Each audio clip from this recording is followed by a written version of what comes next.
กำลังพบกับตีนาอีกแล้วในช่องตีนาดัชแนลหน่อยเย้แล้ววันนี้ตีนากับซีมารีวิวเป็น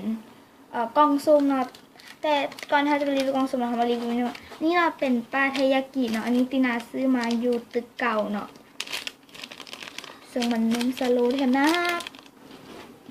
นี่เราก็จะเป็นกล่องซุ่มจากห้าง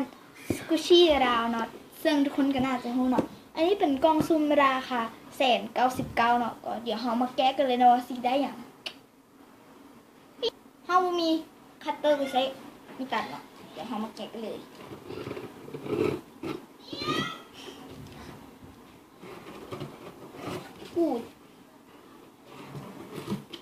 แกะได้แล้วทุกคนเดี๋ยวเรามาลุ้นกันเนาะว่าเราสีได้เป็นอีหยัง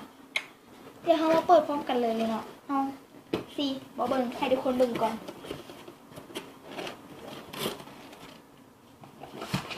อย่างนอนเขามาเบิ่งจากอันชิ้นหนึ่งกันเลยเนาะจับเลยจับ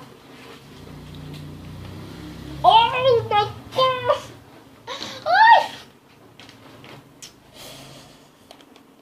มันเป็นมูแต่ข่าวเซิร์ฟไปสิบัวโอ้ยเป็นอย่างเขาคือบูซื้อตอนที่เขาเฮ็ดคอลเลคชันสีบัวนี่กินนะเฮ้ยราคาว้าโอ้ยนุ่มสโลสีบัวงามด้วย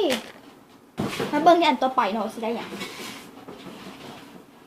เป็นที่อย่างพวกมันมีเขานะ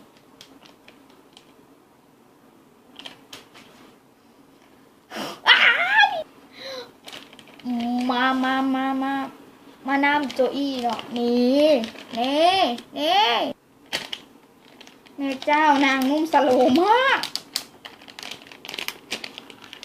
ราคาเท่าไหร่จะตัวใหญ่กันราคาโอ้ยแต่ส่งอันมันก็คุ้มแล้วได้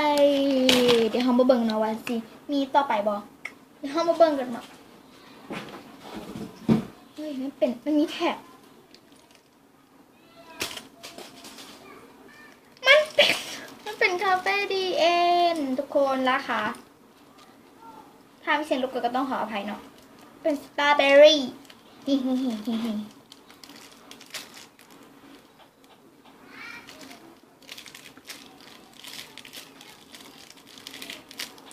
มันแบบ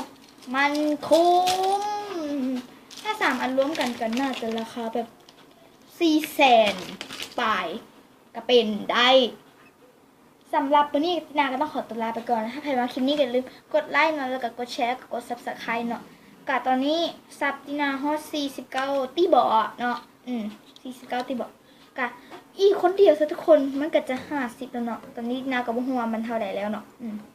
กะสำหรับวันนี้ต้องขอตัวลาไปก่อนนะบ๊ายบาย